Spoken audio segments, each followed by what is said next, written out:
বিসমিল্লাহির রহমানির রহিম। সম্মানিত শ্রোতামণ্ডলী, আজকের আহাদিসে মুবারাকাটি হচ্ছে শাবান মাসের ফজিলত বিষয়ক। আম্মাজান হযরত আয়েশা সিদ্দিকা রাদিয়াল্লাহু তাআলা আনহা বলেছেন, মা রাআইতু রাসূলুল্লাহি সাল্লাল্লাহু আলাইহি ওয়াসাল্লাম استكمل صيام شهر إلا رمضان وما رأيته أكثر صياما منه في شعبان।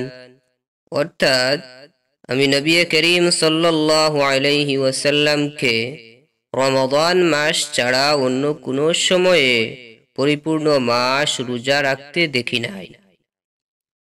অনুরূপভাবে আমি তাকে শাবান মাসের চেয়ে অন্য কোনো মাসে বেশি রোজা রাখতে দেখি নাই।